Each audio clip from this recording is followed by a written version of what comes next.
You know, I'm running for the United States Senate. Tomorrow is a very, very important time. This election is critical to this nation. For whatever reason, God has put me in this election at this time, and all the nation is watching. All Washington is watching to see what the people of Alabama do tomorrow.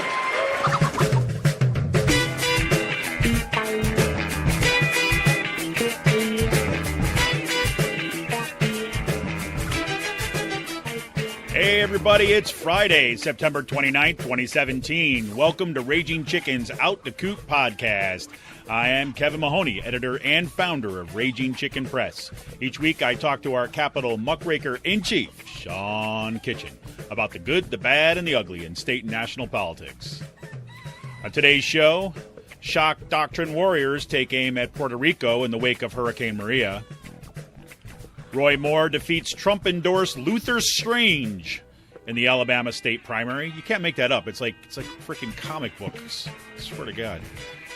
Steve Bannon and Nigel Farage were very, very happy they were actually at Moore's campaign event the night before the election. A preview of Pennsylvania's state primary, perhaps? Perhaps. Climate scientists report that century-old temperature records for September have been shattered across the Midwest and East Coast during this month's heat wave. Judge rules that anonymous police officer can't sue Black Lives Matter. It's a social movement, you idiots. You know, First Amendment and all that. NFL players take a knee following Trumpster's attacks. Adapt activists arrested and dragged away in protest against Graham-Cassidy. Graham-Cassidy is dead for now. Russian hacker story finally starts to get interesting. Kutztown University Faculty Union raises more than $4,500 for the adjunct who was kicked to the curb as part of the university's Caring Community initiatives. Wagner praises Bannon at Phyllis Schlafly Put America First rally in St. Louis. Scott Wagner looking to repeat Roy Moore's Alabama victory by throwing in with Steve Bannon, while Paul Mango lines up with PA's Trump machine. State Senator Mike Regan takes his helmet off for the national anthem, uses Jackie Robinson to support his move to condemn the NFL for being anti-American. Jackie Robinson didn't stand for the national anthem. I'm just saying. Oh, incidentally, Mike Regan's junk premiered on Twitter, and then it went limp. Just saying. Oh, yeah. Still no budget. We told you so. SpaceX to produce big effing rocket. That's actually the code name, BFR. In plans to make life interplanetary.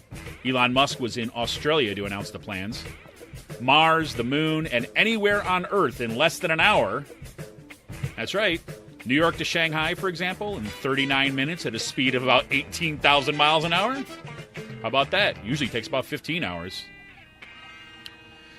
Dyson, the vacuum cleaner people, Dyson to jump into the electric car market by 2020. Here those cars are going to suck. Ba-doom. Sunny Side Up back on at Pizza Boy. And Free Will is ramping up can productions. They've got crisper in cans, a Kolsch-style ale just in time for Rocktoberfest. We'll talk about that. And rumor has it that Safe Word will be brewed again for the holidays. Oh, man, I tell you, I wanted to remind everybody, tune into The Rick Smith Show on Free Speech TV this and every Saturday at 7 p.m. Eastern. I'll be there once again, back on the stick. Back on it. Giving the weekly resistance report. You can stream the show live at freespeech.org. You can also tune in on Dish Network, DirecTV, and on the Roku Free Speech TV app. If you go and you missed a show, hey, no problem. Just go to thericksmithshow.com and click on the free speech icon in the sidebar. There's also an interview with Amanda Morris, who is the president of Kutztown University's AbScuff this week, talking about the adjunct who was basically kicked to the curb ahead of life-saving surgery. So you might want to check that out, too. So reminder, we need you folks to help keep Pull No Punches progressive media going strong. Become a member of Raging Chicken for as little as $5 a month. Simply go to the ragingchickenpress.org and look for the Support and Membership tab. Click Become a Member and you're on your way. Not ready to become a member? No problem. You can make a one-time donation by clicking donate. And we're still running our back-to-school special, but TikTok time is running. If you join now through October, the end of October, at the $10 a month level, we will send you a copy of Mark Bray's book, Antifa, the Anti-Fascist Handbook. If you don't want that, no problem. We'll send you a Raging Chicken Stay Woke coffee mug instead. But either way, we need you to become a member today. And I'll tell you, I sent this out to our staff. We just recently had to upgrade our server space. We've been working with Flywheel, as we've talked a little bit about before, and they have been absolutely fantastic. We've basically been exceeding our limits on a fairly regular basis now. So we had to upgrade our server space, and it's gonna be a little bit of a financial hit. So now is the time, folks. Become a member of Raging Chicken Press today at any level, but you come in at the $10 a month level. That's where we really start seeing the impact. And you help us get us to our first goal. We are literally almost 2 members away from hitting our first goal, at which we'll be able to pay our members more. And probably next week we're going to have a couple announcements that we're bringing on yet another student fellow. All right, so it'll be our second student fellow at Raging Chicken and a brand new writer. So, and that's all thanks to you, those folks of you out there who become members of Raging Chicken Press. That's what allows us to pay our members. That's what allows us to do the work that we do. So, Sean, man, welcome back, man. Yeah, how's it going? Well, it's been, once again, kind of, a topsy-turvy, upside-down week. It's been pretty nuts, man. It seems like each week is outdoing the one before. Yeah. I mean, especially now, with stuff we're going to be talking about later on in the show, but, it's still 2017, and the campaign for governor in Pennsylvania, the primary, has gone off the rails. It's not even 2018, still 3 calendar months away. Well, I tell you, like I've said before, if we have got to be subjected to this insanity, at the very least, I want to be able to enjoy the show. Yeah. And it looks like it's going to happen. I mean, I felt like the Pennsylvania Senate race would be the first one to go off the rails with Barletta, Saccone, and all them playing. We're around the sandbox, but Scott Wagner has just driven this thing off the friggin' course, and it's not even 2018. 2018 is still 3 months away, and we're still it's just getting nuts. Well, it is. I mean, it's pretty crazy. And so let's talk a little bit about kind of some of the backdrop here. With we can see echoes of this that would just happen down in Alabama. I mean, there was the big Senate primary down in Alabama. Alabama, of course, is a solid red state. So if you win the Republican nomination there for for the Senate, you're not all but guaranteed, but you're in the strongest possible poll position to win that seat. Yeah, and it's amazing to see the person who they elected. Yeah, he seems like a nice guy. Yeah, I mean, seems to care a lot about Alabama. He does. Which part of Alabama? The 1950s Alabama? The part that God loves, Sean. The part that God loves. By the way, did you know God was white? I'm just saying. Blonde hair, blue eyes. Yeah, right. No, very light skin. Yeah, this guy is, it's interesting. The national media played it up, right? Because, of course, Steve Bannon was down there campaigning hard for this guy. This guy was a Supreme Court justice that was kind of basically kicked off the bench twice, right, for violating directives. Basically wanted to, display his 10 commandments in the, in the courtroom. Thought that God's law basically, was, trumped, no pun intended, the law of the land. And is, basically cut from the Bannon cloth. Yeah, I don't know, what's crazier prospects. This guy becoming a United States Senator or Kid Rock becoming a United States Senator. But here we are in 2017, and that's the norm now. It is the norm. And I think, really, we talked a little bit about this before the show, and I think that we're seeing the playbook for how Bannon is going to be supporting and coaching candidates moving forward for the 2018 election series or season. And I think that, it's funny watching some of the stories that, after Moore won this, and, Trump, of course, was down there campaigning for Luther Strange. And that's who Mitch McConnell was supporting as well. Exactly. And they dumped a bunch of money into it too, right? That the National Republicans dumped a bunch of money into it. And so the news media was reporting because they're very good at reporting on horse races, and when they have two sides to things, they can actually do their job of covering it. But then they get stuck in that narrative, right? So for what was going on down there is that people are saying, "Oh, Trump was issued a mighty blow, right, by Steve Bannon, right?" So it has to be this kind of warrior stuff.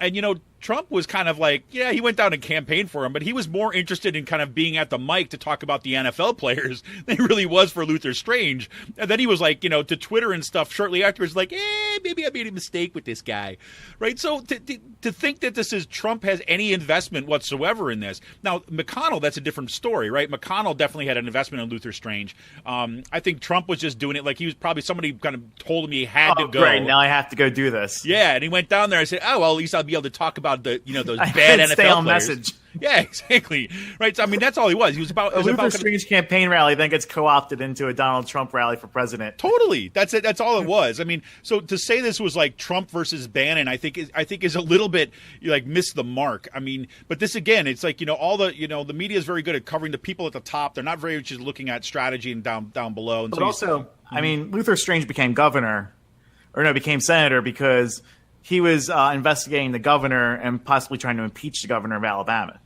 So, that's why Strange became senator, and that might have had a little something to do with it, but still. Yeah, we don't like it when people try to mess with the way we like to do things in Alabama. Alabama does not take a knee, Sean. He basically said that. Moore did in his campaign stuff. I know. Like 2 days later, right around that, we're going to talk about this a bit later on, but Wagner does the same thing. He pretty much releases an op-ed, a statement saying the same exact thing about taking a knee, and Pennsylvania won't be doing that. Yep, that's exactly it. So here's I'll lay this out for everybody now, and just so that you can watch it unfold, you can come back to this podcast, right, in the future, say, yep, that's exactly what's going on in terms of the playbook. So here's what Roy Moore did, right, and I think that Steve Bannon was kind of like coaching him along this. I don't think he needed a lot of help to pursue this. This guy is kind of an ideologue, and I think he believes this stuff. But this is how the messaging is going to go, and this is how people get rallied. So the first thing, if you watch the video, Moore's campaign video about the night before the election, first thing he does, it's all culture wars, right? First thing is about NFL, about standing for the national anthem. He tells a story about this 90-year-old veteran who apparently is in the audience, who actually stood and put his hand over the heart for the national anthem and then riles up the crowd. Then he starts talking about, quasi-racial stuff, gets everyone really whipped up in a frenzy. Right? They're cheering. They're behind him. They're like, yeah. And then the next shoe that comes down is about the free enterprise and getting the government to free up business, right? And you hear the people cheering, and I guarantee you the vast majority of people that were cheering and they were all whipped up in that frenzy for the first part about the culture warrior, the kind of white nationalist garbage, right? Not overt, but it was there. That were whipped up for that are going to be people who will be hurt the most by those free enterprise policies that he's advocating for. But that's the message, right? And you can see it play out. And you see the same thing with Wagner. You see the same thing with Trump. This is kind of what moves forward. And so let's not be surprised by it in the future. Yeah. I know this is definitely the playbook for future candidates. No, it is, and I think it's going to be even more so. And we're going to talk more about some of the campaign stuff when we get in the second segment. We're talking more specific about Pennsylvania, but that matters, right? Because one of the things that Roy Moore talks about is how that like the Senate doesn't blame Trump. Right? He actually says in his clip, right, the night before, he says, when Trump was elected in 2016, right, there was so much hope in the land, right? But then he diverts it away and he says, but then what happened? The Senate couldn't even pass the repeal of Obamacare and throw all you people in my audience off insurance, right? It's like they couldn't even do that, and that's why he's going to be there. So this is why I'm saying this it's a whole false narrative that this is Trump versus Bannon, right? This has more like the Republican establishment, right, in terms of its tone, right, as opposed to its practice is really what's at stake here, because that's what he wanted. So this was all about how the Republican establishment was bad and is standing in the way of the kind of repealing Obamacare, building the wall, sending the immigrants home, all the stuff about Bannon's kind of white nationalist stuff. And frankly, that's stuff that Trump is on board with for the most part. Yeah, no, really, what this is, man, I forgot what I was gonna say. Well, you'll come back to it. So let me say. So I mean, we'll come. Yeah, no. I am a gummy bear. I am a gummy bear. I'm a gummy bear. I'm just saying. I'll leave that up to the audience to figure out what I'm talking about. So, but one of the things why this becomes that much more important is because what we saw. I mean, we're treated across. Sorry. We were treated across. I'm not laughing at this. I'm laughing at the fact that Sean can barely keep his composure right now. Is that we got some major things that are going on right now. We've watched the devastation in Puerto Rico over this past week after Hurricane Maria had a direct hit there, and everything is the stage is set right now for it to be the kind of like shock doctrine extravaganza in the place. Now, there was already moves in Puerto Rico to kind of privatize the infrastructure, privatize the electrical grid. That's the real get-go.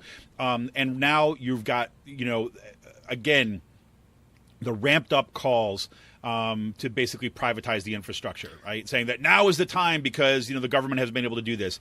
But, you have a government that's been kind of hand and fist in some of this to kind of helping and encouraging the privatization of that infrastructure. So, and which blew my mind, Goldman Sachs is actually going in and basically buying up, sort of, the roads.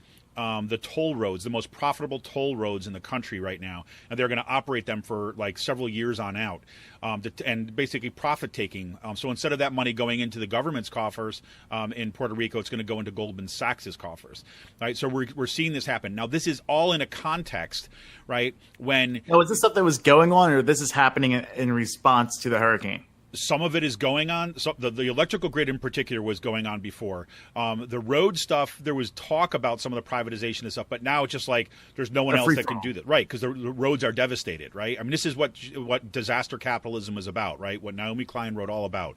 The natural disaster comes in, the roads are devastated, the government is like, is in debt, and the reason why it's in debt is because of the Jones Act, which basically prevents Puerto Rico from having ships go directly to them. They have to go through kind of the ports in Florida. So I mean, there's a lot of reason that's behind it. I would, check out yesterday's majority report. That's Thursday's majority report for a good discussion on this about what's actually happened in Puerto Rico. But this happens like in the midst of where you've got over a week and there's been virtually no response. That everyone that's on the ground there says that look, there's actually people from FEMA who are in place. There's doctors there. There's all people that are there, but there is no direct nothing overseeing what's going on. Exactly right. Yeah, because this is starting to become a failure beyond like belief at this point. Like it's,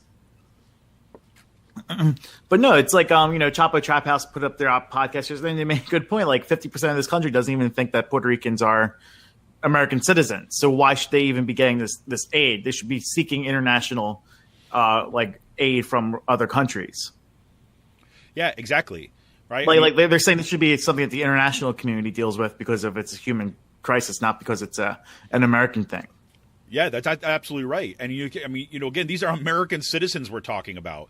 American citizens who basically pay a third more, right? A third more for their gas, for their food, for everything else because of these outmoded laws that are on the books that are preventing Puerto Rico from kind of basically having a self-sustaining economy, right? I mean, for example, just to give you an example, the Jones Act, one of the things that happens in there is that Puerto Rico is prevented by law for having its own shipbuilding industry. It's a freaking island, people.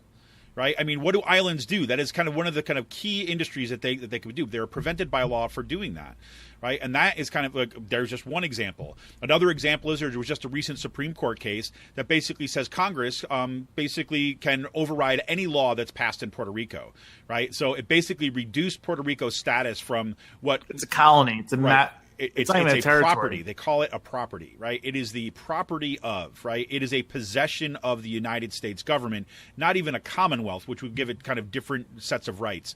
But that basically gives the Congress, they can kind of get rid of any law that they want. And that, I guarantee you, we're going to be talking about Puerto Rico now for the next, decade, if not more, because of what is going to happen there. It's going to be it's going to be Kansas, right, in the ocean, right? I mean, we're going to watch the kind of the austerity measures measures and the right-wing agenda. It's going to be a laboratory for future attacks. That's exactly, you put it perfectly. So, I mean, we got to keep an eye on that. But in the meantime, folks, if you can, right, if you can kind of help out in any way by giving donations to folks in Puerto Rico.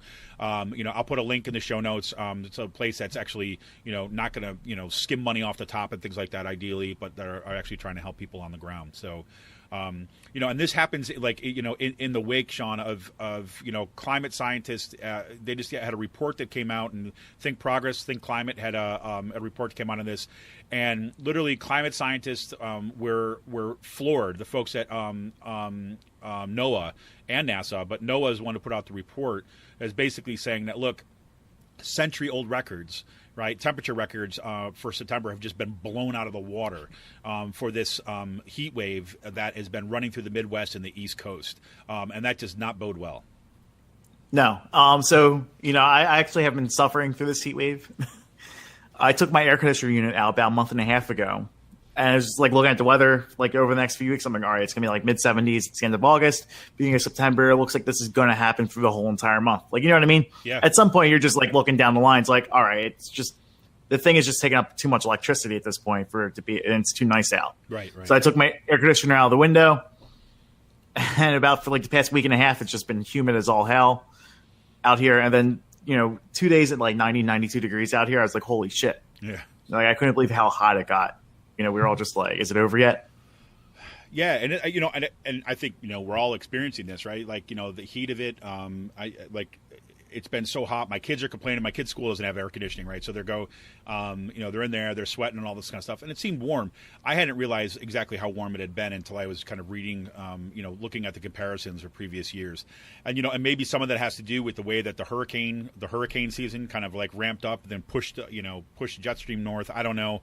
But again, these are the climate catastrophes that we can expect. And, if there's a perfect example, what connects us to Puerto Rico? I mean, other than the fact that we should care that they're American citizens, or just people in general, right? Who are going to be victims of this kind of climate catastrophe. But we're seeing the direct connections with, the kind of warming of the planet, with the kind of heat wave that we just gone through here in the Upper East, and what's just happened in Puerto Rico. Yeah. Man, crazy. So, Sean, another thing that we just want to kind of touch on, you came up with this right before we went to show about the story about this lawsuit against Black Lives Matter. Yeah, no, it just seemed like I was just browsing around my Facebook feed before we went on. It seemed like that someone brought a lawsuit up against DeRay McKesson from Baltimore, and it was anonymous police officer, and basically tried to sue him and sue the movement, but the lawsuit was dismissed because you cannot sue a movement. Yeah, it's kind of interesting, right? Is that you see an attempt here for an anonymous police officer, number one, which is bizarre to me. How do you file an anonymous lawsuit, right? I'd love you probably have someone file on behalf of you, or Yeah, no, I mean, I how you do it, but I mean, the technique, but it was kind of crazy. But what was interesting there too, as well, is and this is the point that you brought up, is is this actually, is this testing the waters to see how to go about maybe through legal action, through basically bankrupting people, but by the judge basically coming out and say, look, you can't sue a movement. A movement is not an organization. A movement is not a corporation. A movement is made up of individuals who are kind of part of something here. So we'll see. I mean, we'll keep an eye on this, because we'll see if we see more of this coming forward. Is this a legal strategy that is emerging on the right, or is this something that was cooked up locally in Baltimore? We'll see. But, yeah. And in the meantime, there was also, this was just a week of activism, and we saw what happened with the NFL this past week. We saw ADAPT activists arrested and dragged away in protest against the Graham-Cassidy bill. I mean, you said, at least last week, you said that you're going to be watching football all Sunday. So I'm curious about it. I mean, I watch Star Trek, of course, right? And I'll talk about that at the end. But I'm curious what it was like seeing that stuff as you're watching it, right? What were the commentators saying, and what were the backgrounds of it? Well, I wasn't watching football or something. I was actually working. Oh, so you lied. You told me you were watching football. Well, no, I was watching football at work. Uh-huh. Gotcha. But no, it's just one of those issues that like it's a culture war issue. That's all it is, plain and simple. It's been turned into. Like one side is I don't know how I feel about the NFL doing it en masse. I feel like that's co-option, right? Sam Cedar had like a really good point about that. How like at that point you're just co-opting a protest and you're giving it like, it's about unity within the NFL, which yes is a good thing, but you're getting rid of that message that like about police issues. Like you're taking the protest away from its original point. Yeah, it's kind of interesting. There was a piece in the New York Times. It was an op-ed. It was actually not just the New York Times. It was elsewhere, too. It was an op-ed from Eric Reed. Like Eric Reed, of course, was Colin Kaepernick's teammate, right, the San Francisco, and was the first NFL player to basically, take a knee right beside him. Right, and not let him stand alone. And he wrote this this op-ed in the New York Times about this. And I thought, again, maybe this will have a move that will bring it back to the issues of systemic racism and police violence. Why Kaepernick was out there to begin with, and not allow the kind of NFL owners or NFL teams and things like this to try to make this about the league, right? To make this about what the issues were. So we're going to see. We'll see where this goes. But I thought that piece by Eric Reed was quite good.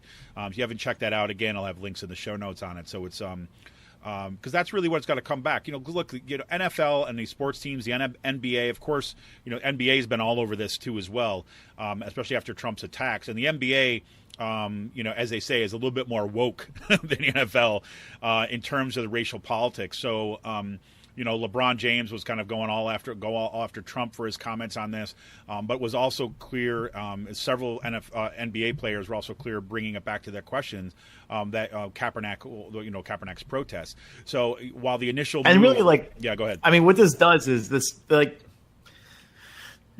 the fact that we're having this conversation shows you like the power that the white nationalists have in this country, like and just framing this debate like point. The fact. Like, I mean, like with Trump being, Trump is a white nationalist. He's a racist. He's a bigot. He's this, like all the, you have a bunch of Republicans coming out against this across the country. Scott Wagner's one of them. Mike Regan's another.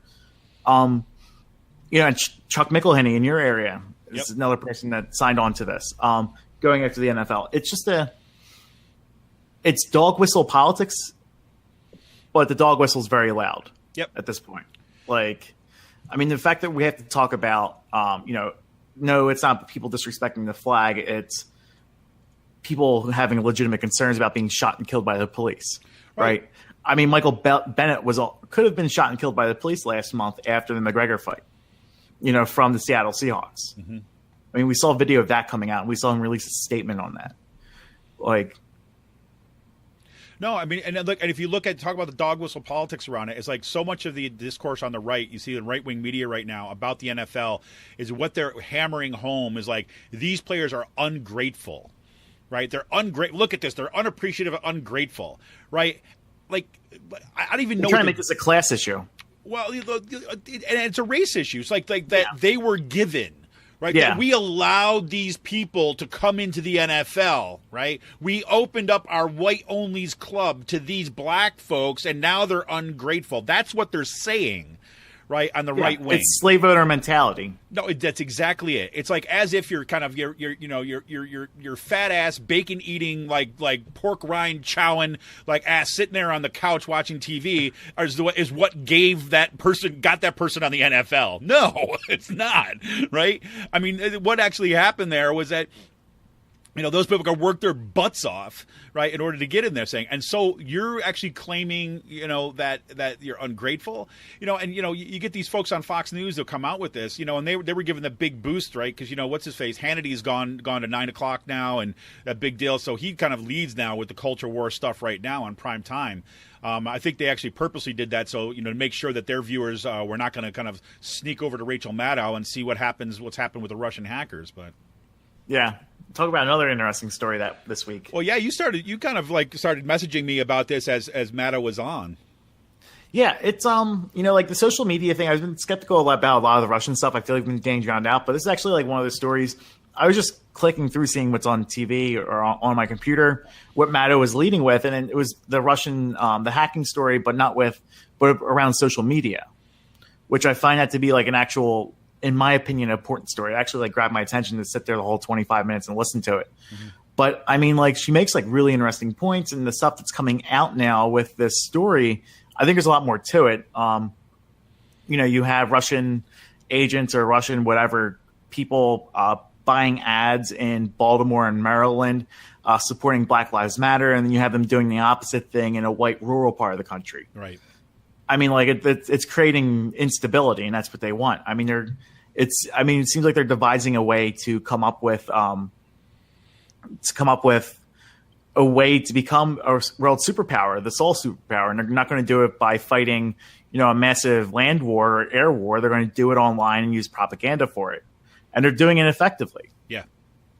I mean, like look at the election results that happened in Germany this past week.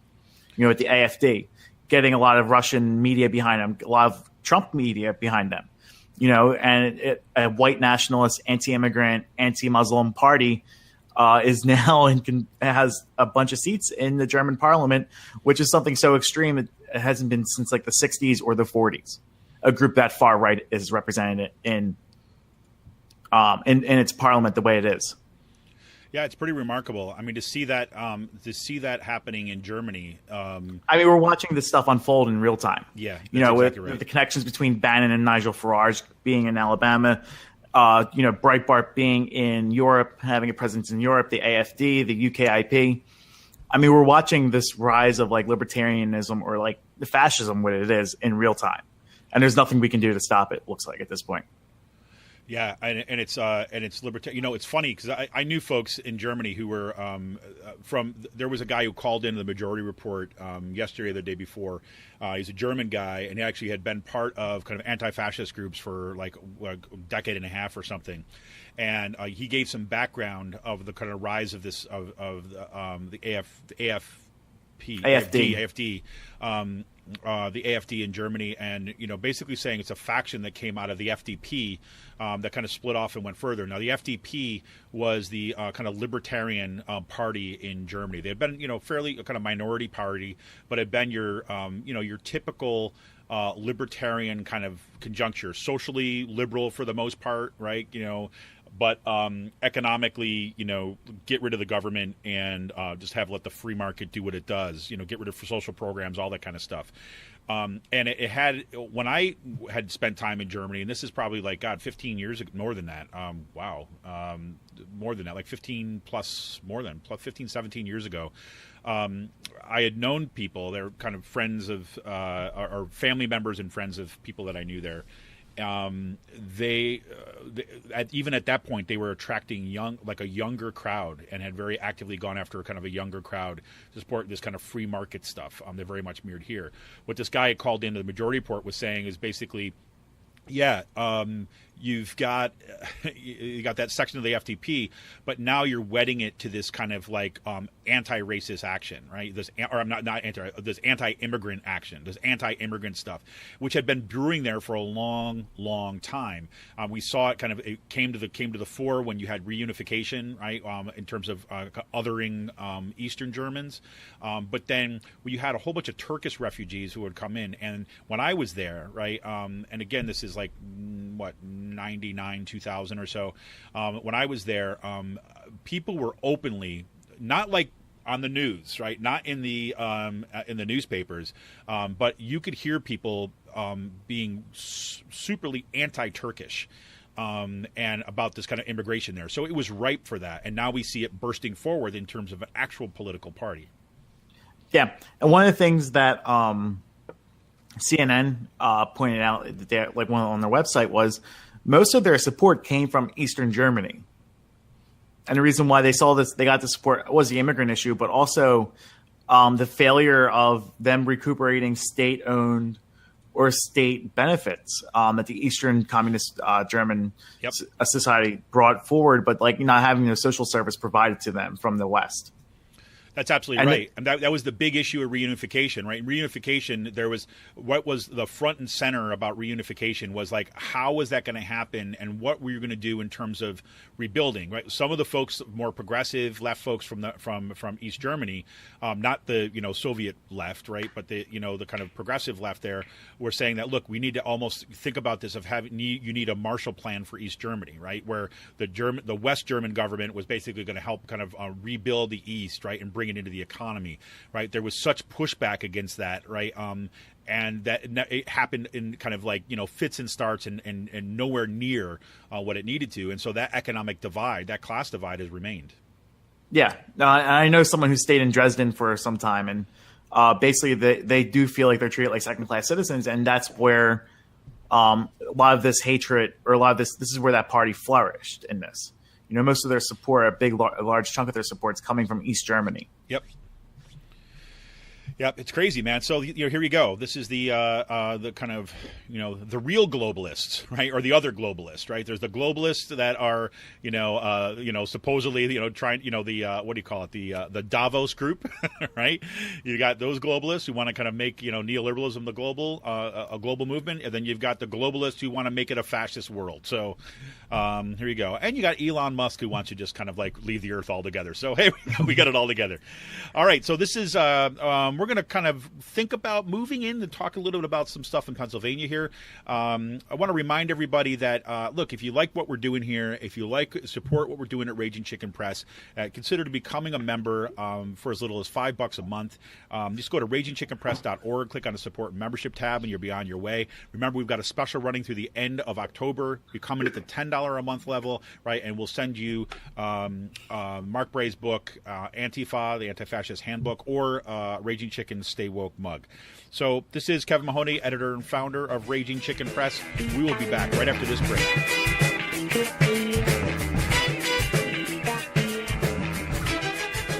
I'm Rick Smith, and this is Labor History in 2.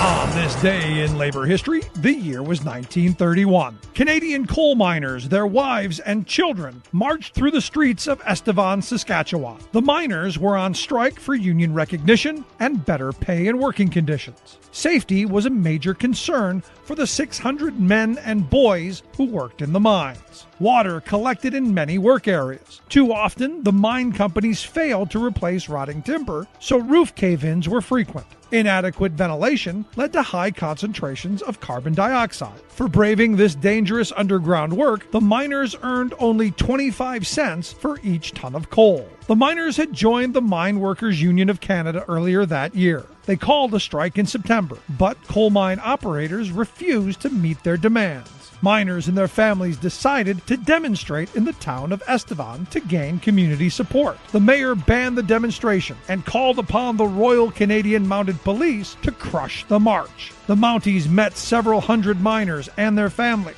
and attempted to block the procession. They opened fire on the unarmed crowd. 3 striking miners were killed and many others were wounded and arrested. Finally, on October 6th, the mine owners finally agreed to an 8-hour workday and a minimum wage of $4 a day. But they refused to recognize the union. It was not until the end of World War II that the United Mine Workers finally won recognition in the Saskatchewan coalfields. The strike remains a controversial event in Estevan. The 3 miners who were killed have the inscription "Murdered by RCMP" on their headstones. Over the years, locals have alternately erased and restored these inscriptions. Labor History in 2 brought to you by the Illinois Labor History Society and The Rick Smith Show. For more information, go to laborhistoryin2.com, like us on Facebook, and follow us on the Twitters at Labor History in 2.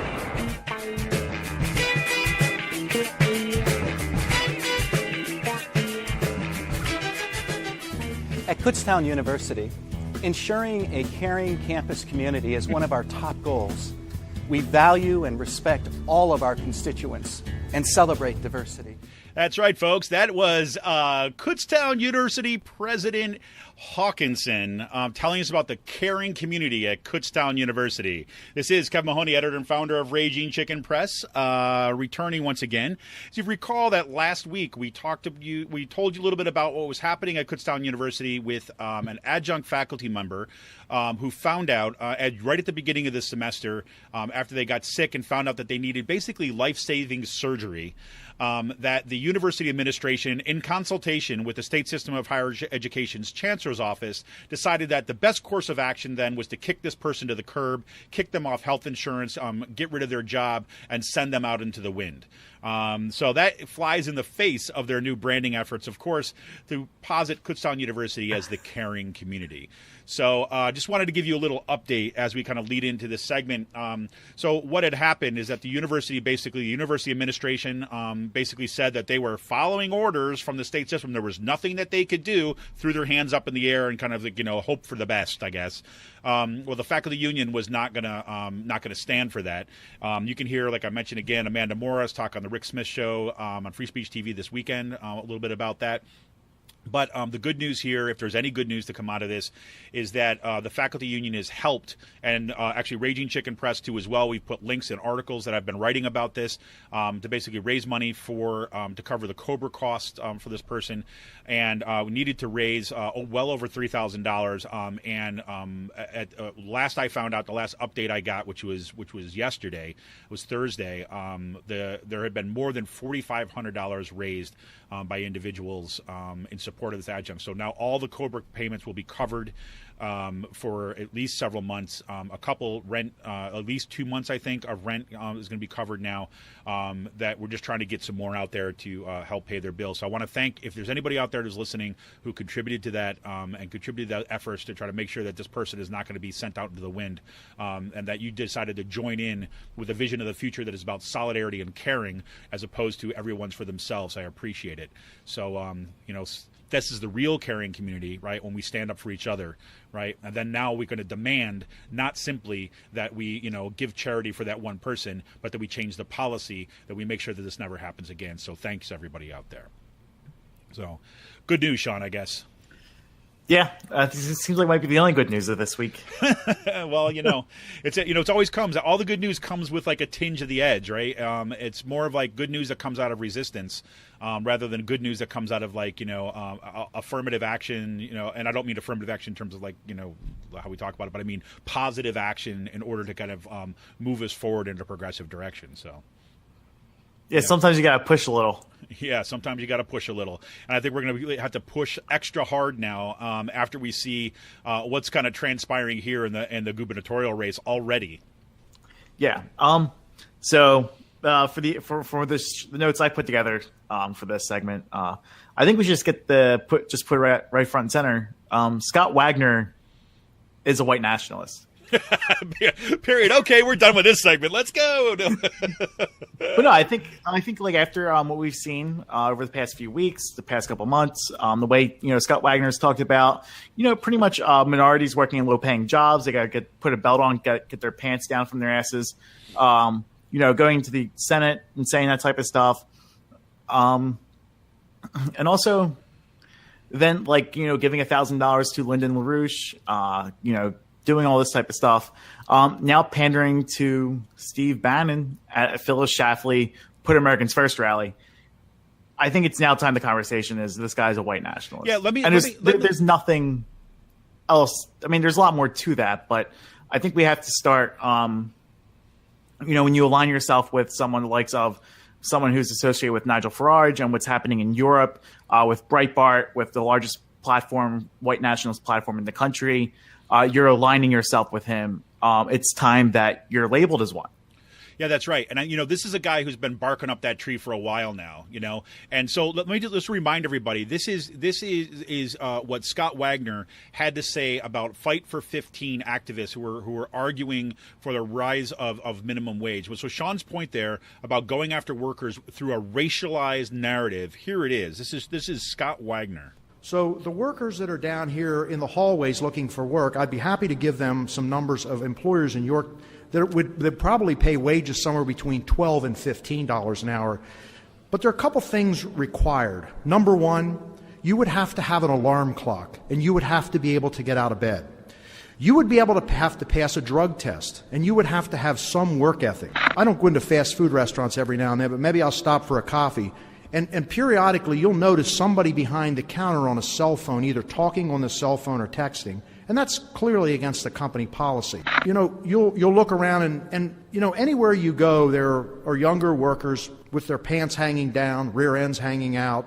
They really don't care about their appearance. I don't care if you pay somebody $20 an hour. If they have a certain behavior, it's not going to change their behavior, and this is realism. We have given out so many government benefits over the last 5 years that we have more people riding the wagon than pulling the wagon. Well, there you have it, right? I mean, talk about dog whistle politics right there. He sounds like the Big Lebowski without the Big Lebowski Little Urban Achievers. Yeah.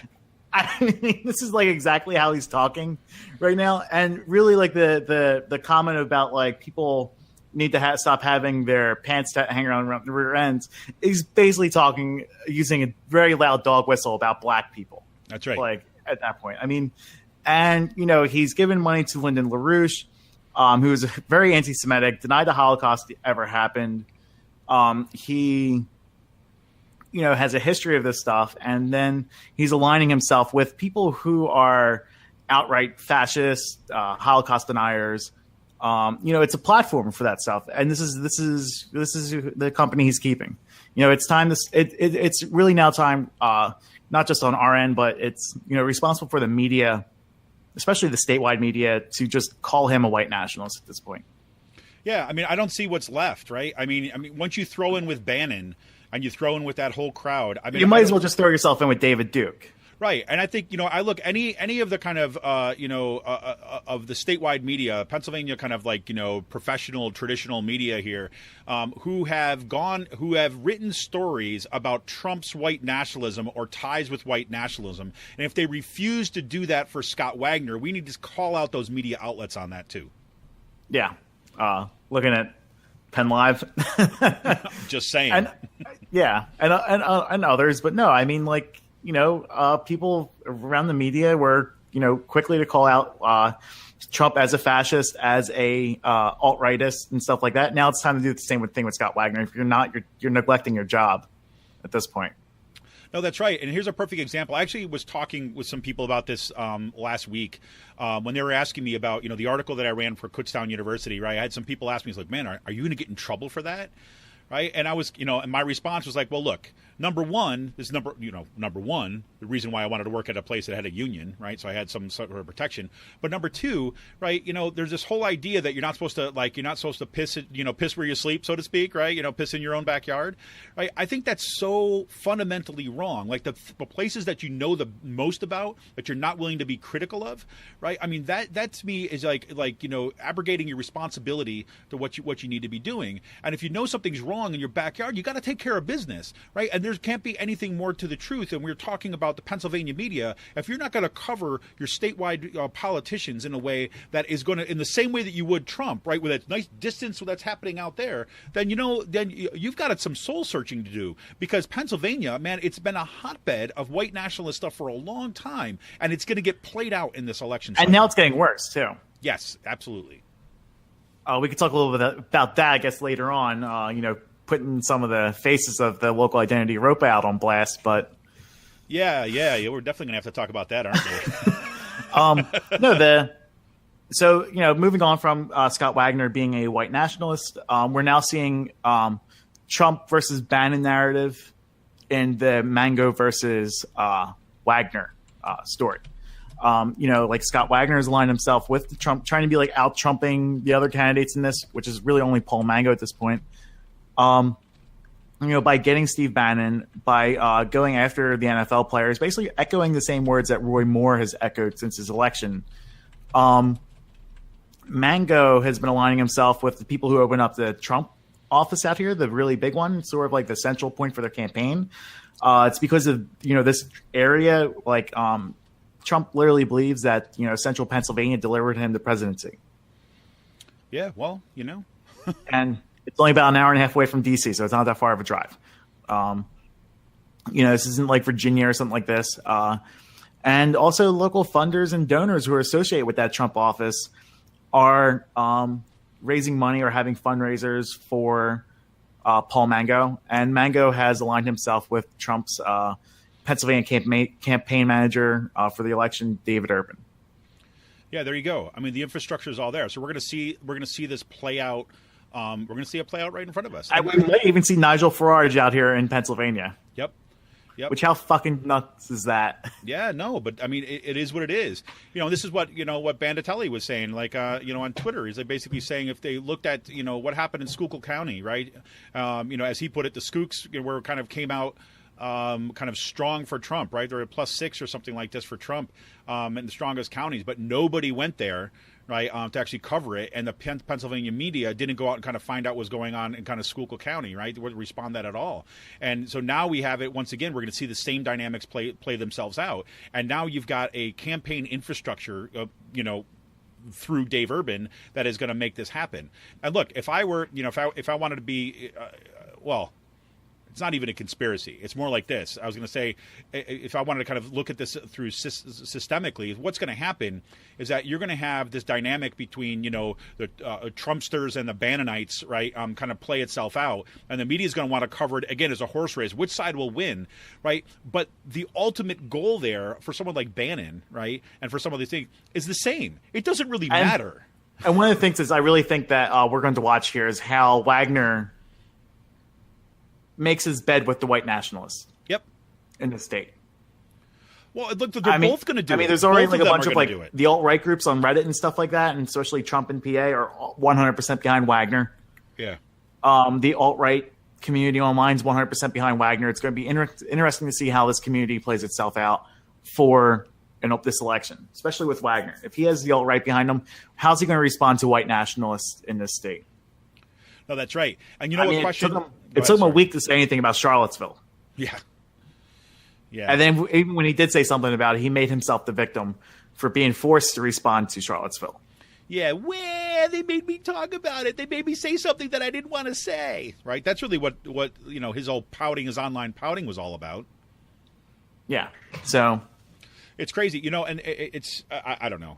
It's just seeing the way this stuff is going to play out has got really disturbing. What I'd like to know, and again, this is an open question for anybody who's listening out there and might know about this, right? But I'd like to know how much time has the Pennsylvania Democratic Party spent going to those areas that were Trump strongholds and building an infrastructure since the election, right? My guess, right, and I want to be proven wrong in this, my guess is there's been virtually nothing done, right? That's going to be my guess. So we'll see. Now, I might be wrong about this. Now, I want to make a clear line of distinction here. That is different than talking about the Democratic activists on the ground in different locations who have been doing things. Like Easttown Democratic Club. Exactly. Yeah. Right. East Penn Democratic Club has been doing amazing work. Right. They've been nonstop organizing since the election. Actually, even before the election.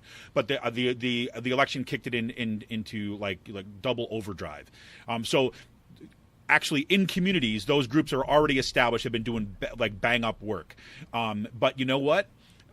Where's the resources coming from the Democratic Party to kind of support those efforts, right? I'd love to hear how much of that's happening. I'd love to hear, for example, about all the Democratic activism and organizing that's going on in Schuylkill County right now, right? I bet you that's going to be like crickets. But I want to be proved wrong. So if you know what's going on out there, those examples, hit us up, ragingchickenpress.org, or ragingchickenpress@gmail.com. Send me stuff like that. I'd love to put it on and kind of talk about it next week, and get in touch with some folks who are doing that organizing. So crazy. So meanwhile, we got to hear from Mike Reagan's junk on Twitter this week. I don't know what you're talking about with that.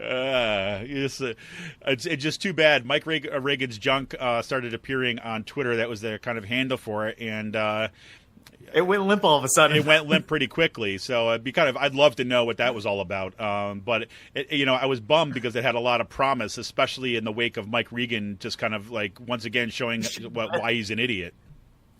He can't even name a bridge correctly, and he's getting his inspiration for his Senate co-sponsor memos from old Disney sports movies that like tell the one side happy narrative about things. Yeah. So where do we start with this? Well, I mean, this is in the wake of the NFL, right? I mean, the wake of the take a knee protest that took place over here. This is Monday afternoon. He shoots out a tweet saying he's going to introduce a resolution condemning the un-American protest that happened with the NFL and how they're disrespecting the anthem. I'm not going to say anything about this, but his district is 94% white. Just saying. Yeah, just saying. Well, and he is drinking the same water as Daryl Metcalf. Right? I mean, they're kind of friends on the border there of kind of their district. So that Mike Regan's across the river from me. Oh, he's across the river. Oh, he's not. He's across the river. You're thinking of Bernstein, the other guy. I'm thinking of Bernstein. Oh man, sorry. My apologies to Daryl Metcalf for saying that you lived that far into the hinterlands. He has neighbor Eichelberger. So yeah. No, true enough. But yeah, Regan's across the river. Sorry, this is where it pays to have Sean out there in Harrisburg to actually get the geography right, because I clearly can't. Yeah, but so. Well, the crazy thing, right, is that as part of the bill, like he basically the co-sponsor memo. I'm sorry, as part of the co-sponsor memo, he like is citing Jackie Robinson, right, as the example, right? Yeah. So this is what he writes. Gotta keep my composure for this because it's absolutely hilarious. The intersectionality of sports and politics is not a new phenomenon. When Jackie Robinson broke baseball's color barrier in 1947, it was a moment that transcended sports. Muhammad Ali's conscientious objection to the Vietnam War, which a lot of conservatives at the time friggin' hated, let's just keep that in perspective, resulted in a landmark Supreme Court decision. The miracle on ice at Lake Placid was so much more than a hockey game.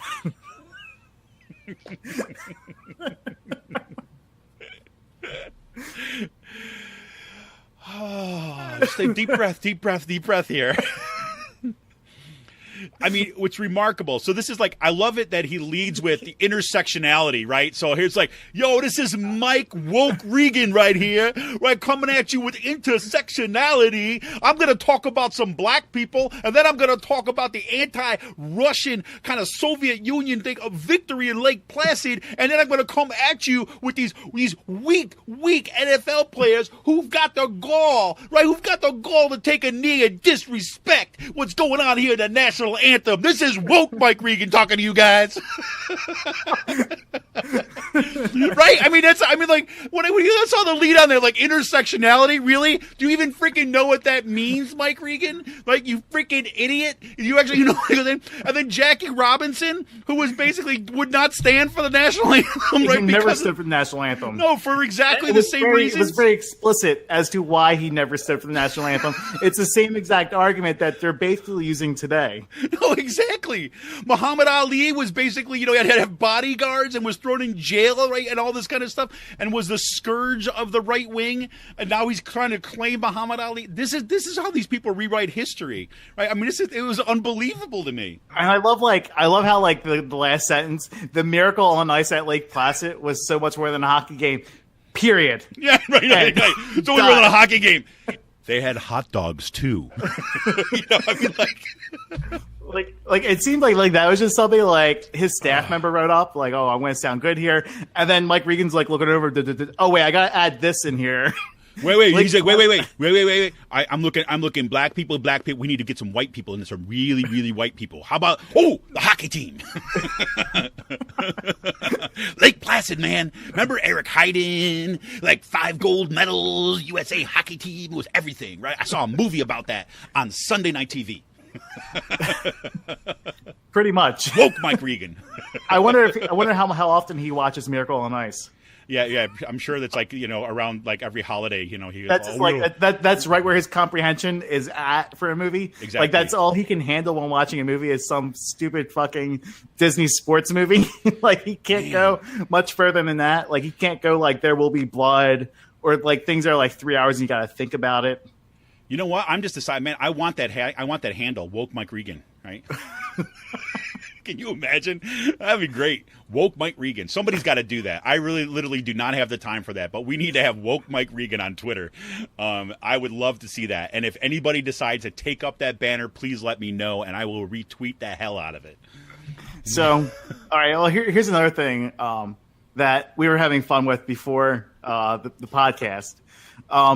So I was just like scrolling through the Harrisburg 100 page to see what's been going on, like just like trolling, like lurking on their things. And let me see how the other half lives today, right?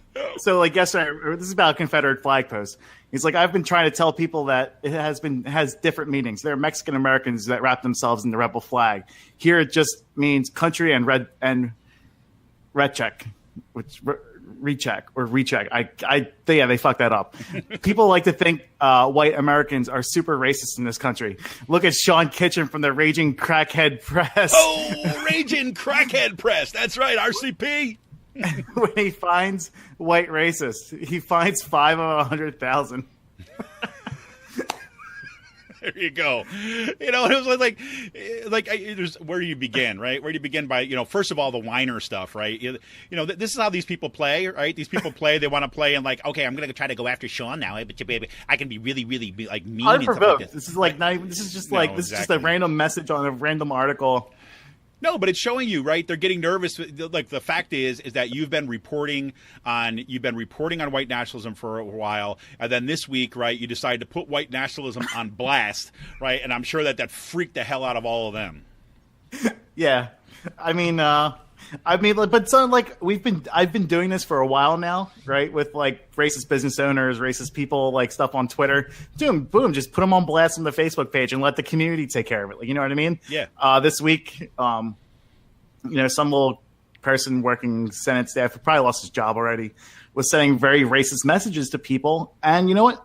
They've had enough. This kid's been trolling black people since the election, before the election, and they had enough of it. We were able to confirm it. It's just like, all right, let's just put it up online. Like, and then, the very next day, guess what? I got to look on my cell phone. I got a message from a friend about the white Identity Europa members. And one of them was arrested at the University of Virginia. So we confirmed that, this person who got arrested at UVA, which really wasn't reported on too much besides just the initial person getting arrested, didn't say which side he was on. This person, Ian Hoffman, was arrested for assault and battery. At the UVA Tiki Torch rally where people were saying Jews will not replace us or you will not replace us. Yeah, he was arrested there and he was out as an Identity Europa member. Yeah, so there you have it. I mean, you make your bed. I mean, welcome to the world of free speech, right? I mean, free speech doesn't mean you get to say whatever the hell you want and everyone else has to shut up, right? I mean, no. It means you actually have to respond to people. And when you get out of your little freaking internet like troll holes and stop, talking to kind of like, just each other and start have to enter the rest of the world, right? Where people actually live their lives, right? Not in that thing. Guess what? People are going to respond to you. And just like the Harrisburg 100 guy said, you're going to realize like how few of there actually are, right? And yeah, they're all on your Facebook page. Exactly. All your friends, right? So, welcome out of the hole, troll. Good luck finding a job now. That's all I got to say. Yeah, and it's and it's our thing, prerogative that we cover these people. The person just found out this week, the person who is actually leading Identity Europa now. His name is Eli Mosley. His surname, his fake name, real name is Elliot Klein. He's from Reading, Pennsylvania. There you go.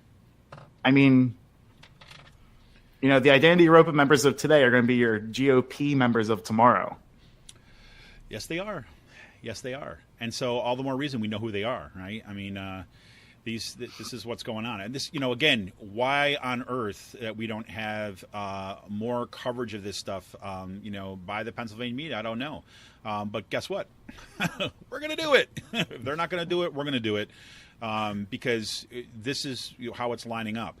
Look, people have their head in the sand for a while before the last election, right? And everyone was taken by surprise, including us. I mean, look, I think Sean and I could have been more easily convinced than most that Trump had a real shot at winning this. I was listening to, Michael Moore. I remember even talking to you about this and saying, no, look, he's got a shot. Like, I'm not counting this guy out. But now we've learned our lesson. When I'm using the global we here, right?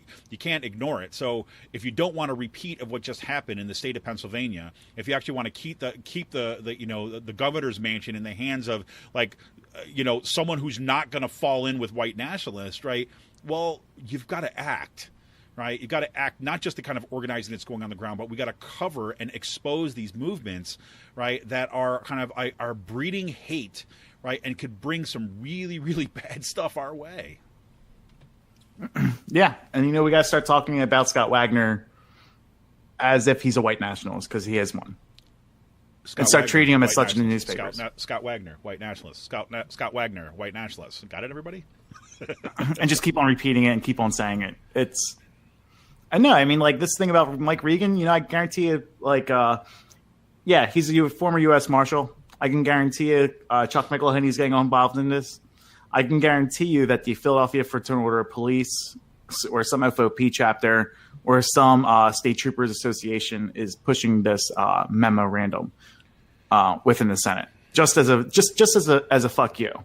Yeah, well, guess what? And I'll tell you, this is a shout out to all my union brothers and sisters that are out there right now too, as well. So this is also why that you've got to organize inside your unions, right, to ensure that your union comes out strong against this stuff.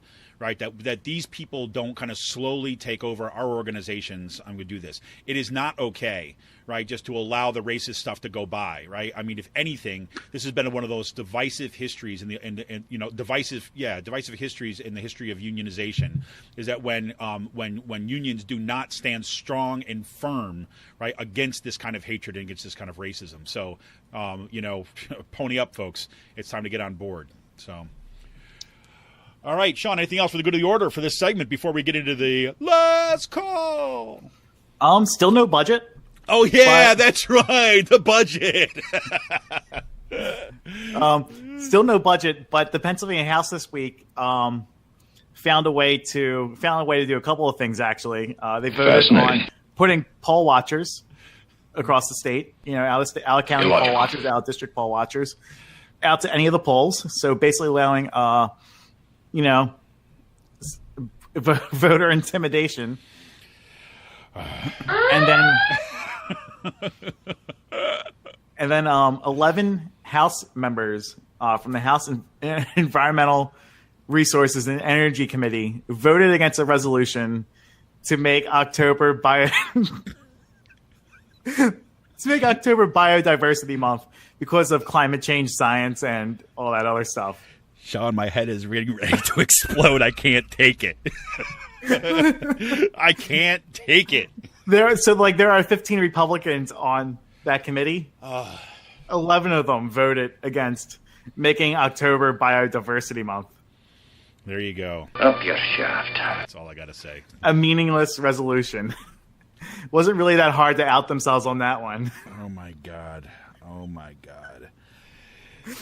Oh man, you know what? I just realized that I need the I need the little sound segment from Star Wars, the one where you have Queen Amidala saying, "This is how democracy dies," right? To thunderous applause, right? I mean, this is you hear this stuff and you just, man, I don't know. Yeah. Well. That's it, folks. This is it, right? All hands on deck. All right, this is Kevin Mahoney, editor and founder of Raging Chicken Press. We're going to come right back after this. After that, last call.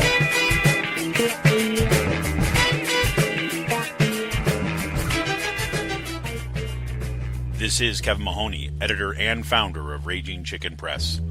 Over the past 6 years, we've brought unapologetic, progressive, activist media to Pennsylvania and beyond.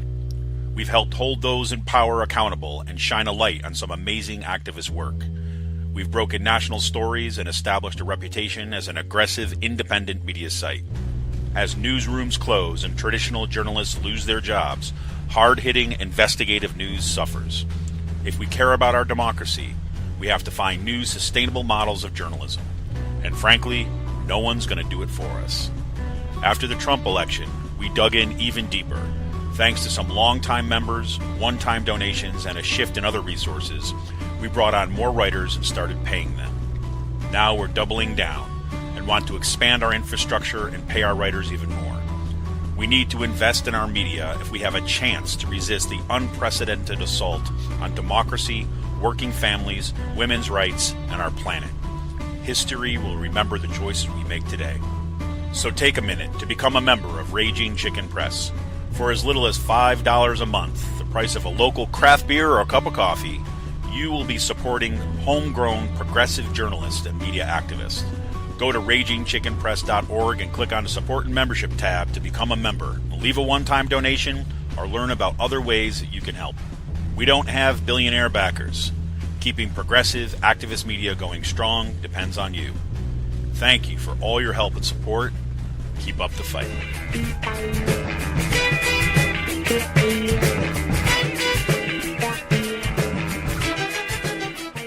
Welcome back to Raging Chicken's Out the Coop podcast. This is Kevin Mahoney, editor and founder of Raging Chicken Press, talking to Sean Kitchen, and here we are once again for Last Call. It's the end of the day, and it's been another crazy week, but, you know, that's a cliche at this point because every week is like this now. Welcome to the Trump land.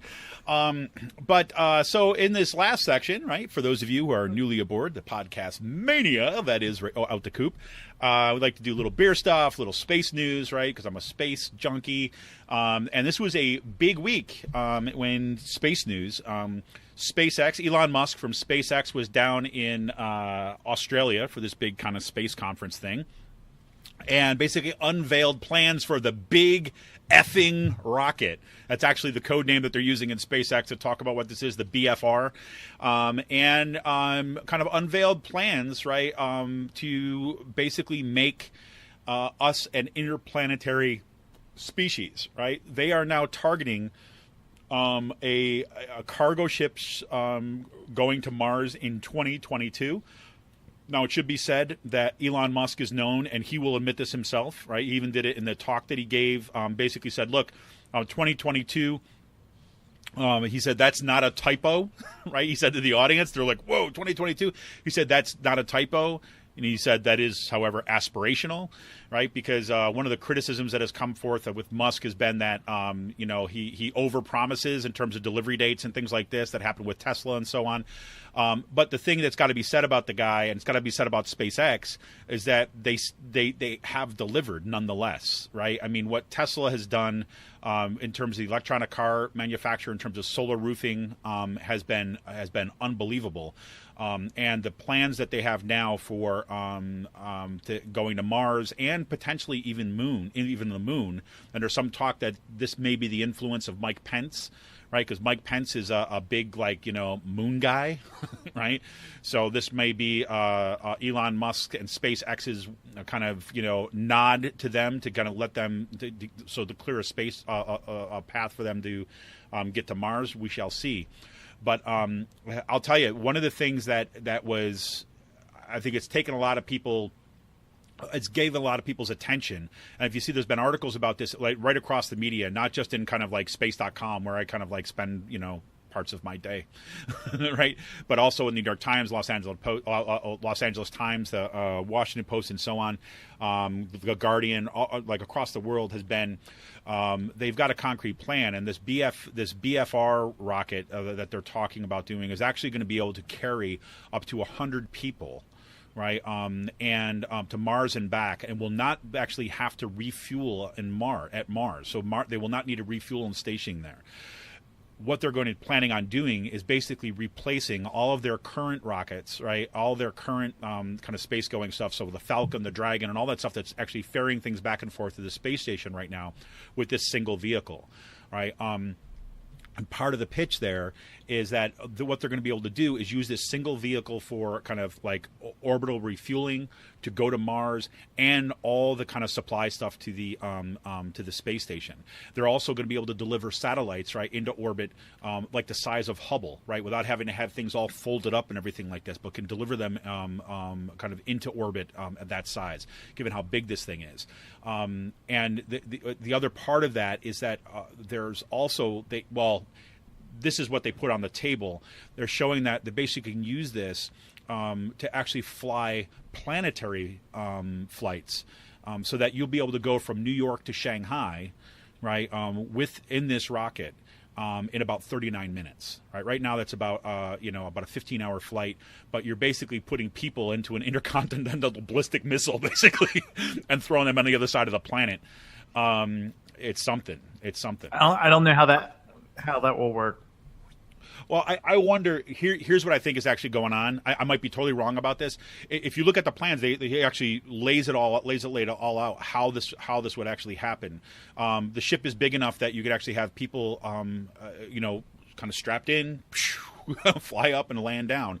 It's just like the SpaceX rockets now that are able to kind of land, right? So they got actually reusable boosters and things like this.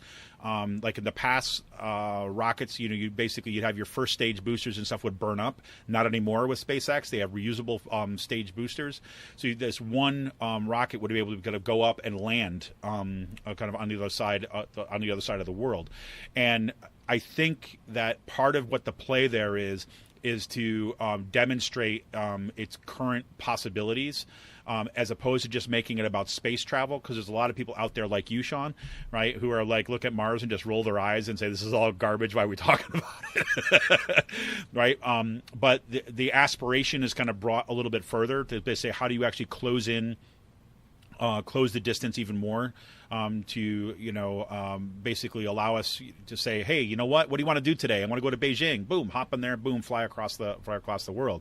Now, of course, and I'm sure it'll be free to the general public. Well, that's what I was just about to say. Is like, of course, who we're talking about global capitalists who are going to be able to do this at this point.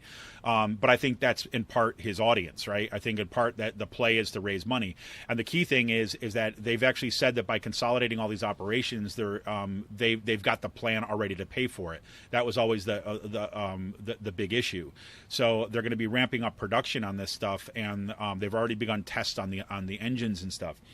So I mean, it's crazy. I'm telling you, it's like to think that in God, in a stone's throw away, really, you can actually have potentially people on Mars. At the very least, within my lifetime, people that are going back and forth on Mars is something else.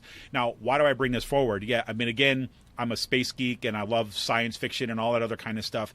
But the important thing for all of us to pay attention to, right, and why I kind of stay on this all the time, and why I've just spent last week reading the kind of like the Space Act. Like, I didn't realize that actually in 2008 or so, there was a revision to the Space Act that basically opened up space for private commerce, right, to facilitate that. I didn't realize that the United States has a department for space commerce, right, that has actually been pursuing this since the 90s, right? And I don't think anybody knows this stuff.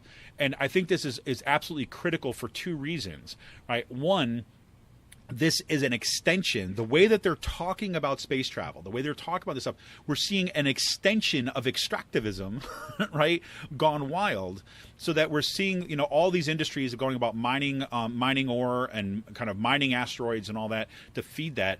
It's a way of kind of extending what you saw like with the British East India Company. Right, you talk about empire. You're talking about Earth empire, kind of writ large here. And maybe it seemed like this is hyperbole, but I don't think so at this point. I think that actually we're watching the pieces fall into play. The question is going to really be about what the hell is going to happen to the rest of us. All right, one of the things that Musk had to address at this session in Australia was the fact that this giant rocket. You know what it's going to do, Sean? It's going to put greenhouse gases back into the planet at the same time that they're producing Tesla things. And they're talking about upwards of 1,000 launches a year, right, in order to make all this stuff happen. So are we actually going to see the ramping up of the kind of destruction of Earth, right, as for this dream of kind of space travel for this? Or is this going to be, the next capitalist, horizon? I mean, that's one of the things that we always say. Empire always needs to expand, right, in order to be sustainable. And this is where what seems to be kind of moving forward, right, is that we're seeing these things practically play themselves out. So, well, you can wake up now. I'm done. So, I just got an email from Scott Wagner. Did you really? A fundraising email. A fundraising email. Please do tell. About what we were just talking about earlier. So he said about space travel. What? About space travel? No. Last Sunday, I attended an event in St. Louis, and I had the opportunity to meet and spend time with Steve Bannon. And oh boy, the liberals have come completely unglued, especially Tom Wolfe. The governor was so unnerved that he scampered right over to his computer and cried racist again. This time in an email sent to supporters. Let's call this exactly what it is. Classic liberal distraction.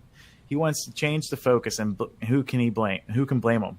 If I was Governor Wolf, I'd want to change the focus too. If I was Tom Wolf, I'd talk about anything, blah, blah, blah, blah, blah, budget, and yeah.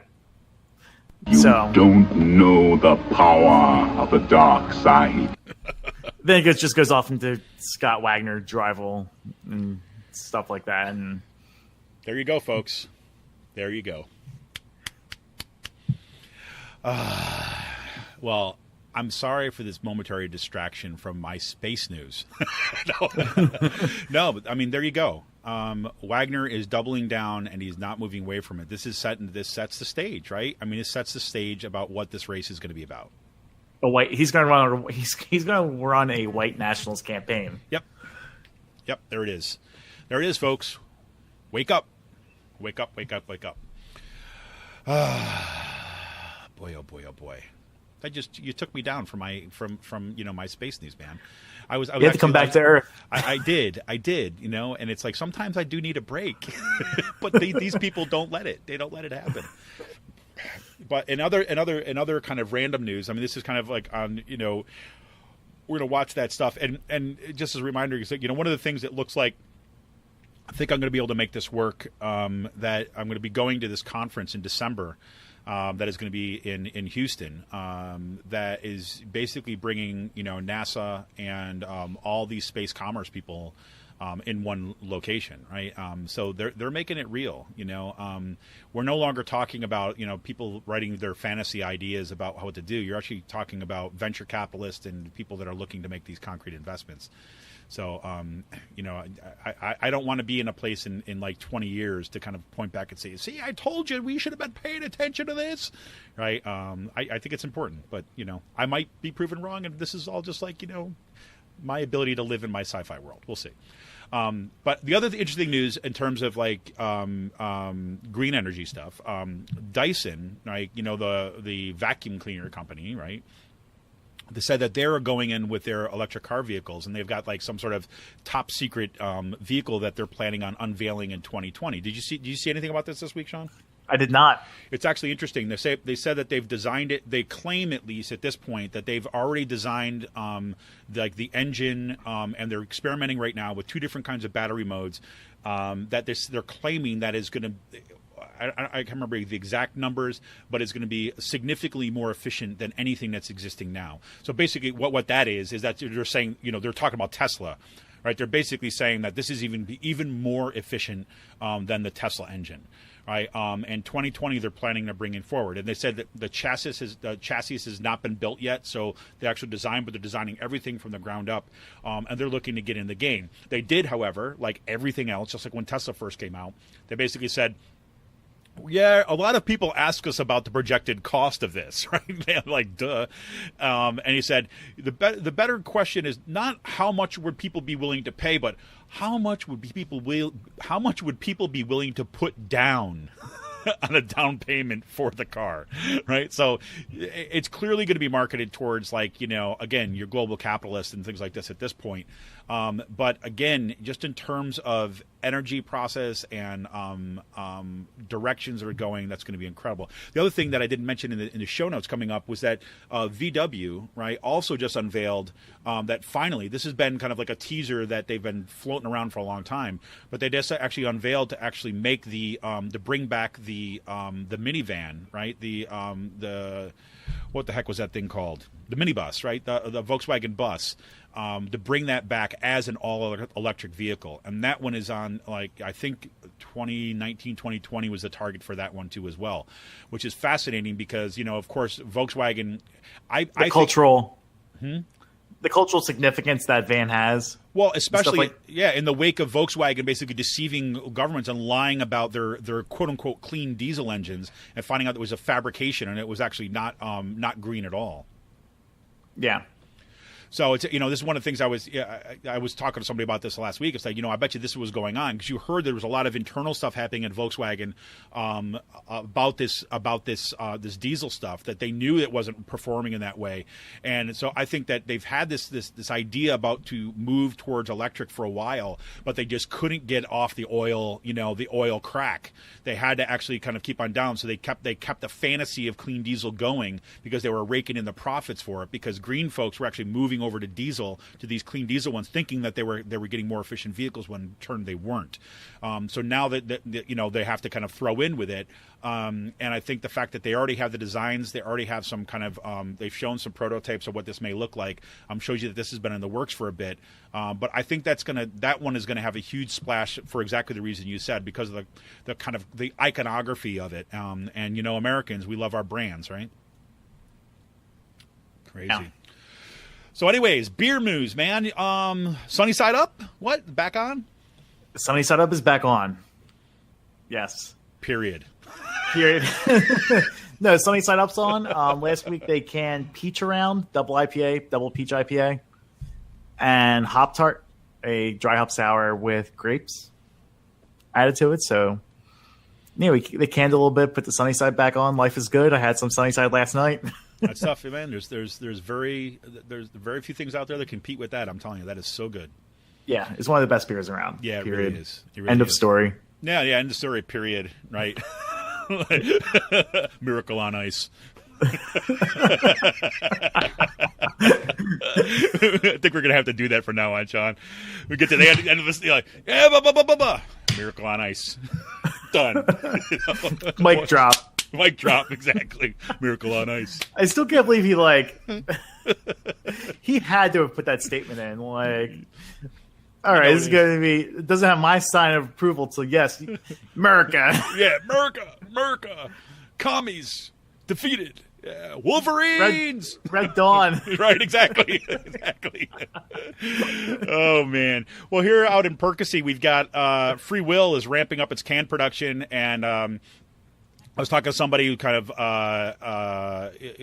somebody over Free Will, and it was basically saying, like, yeah, they're really shifting over a lot of. They're ramping up the can production. We're going to see more of it. They've had these can releases that I've been picking stuff up on, but now they've. I was just there 2 days ago, and they've got their coffee oatmeal brown kind of oatmeal brown in cans now. They've got they even started putting their Techno in cans, which I didn't even know about. The Techno IPA was actually, I can remember early on, was one of the first. That was like their first IPA they brewed. Yeah, and I've always loved that. I've always loved the Techno IPA.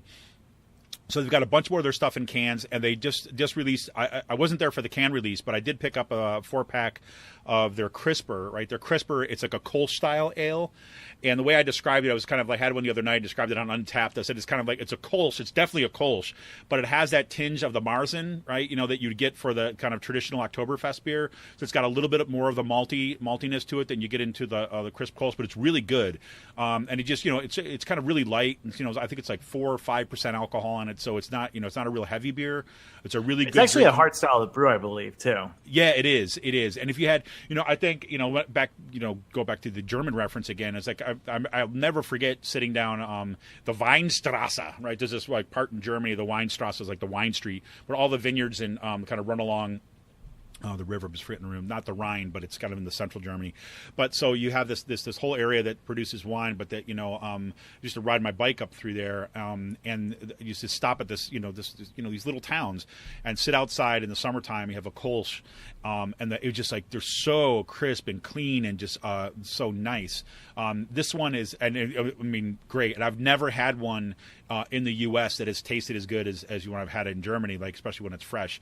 And even this one, and again, maybe I'm going to be wrong about this one. People know a hell of a lot more about beer than I do. But this one from Free Will is kind of like, that's why I said it had that kind of Marzen tinge to it, right? So, it was a little bit more of that kind of malty. It was a little bit darker than some other Kolsch's that I've seen, but it's really, really good. Yeah, we have a Pilsner on that's really good. Almost like drinking something you go into a store and get for $1. Yeah, and just pop it and drink it there. Like, it's a really nice German style Pilsner, and It's a really hard. The cultures. Supposedly, Sly Fox has a good culture out right now too. Oh, no, really? I haven't had it. Yeah. So I really like those. I think they're super. I was also psyched to hear when I was kind of like on Free Will's Facebook page earlier today, just kind of see if there had been anything else that's coming up. Is that somebody was asking if they're going to be brewing Safe Word anytime again soon? I mean, Safe Word is kind of it's got habaneros in it, right? Mango habanero IPA. Habanero, yep, exactly. I personally love it. I absolutely love that thing.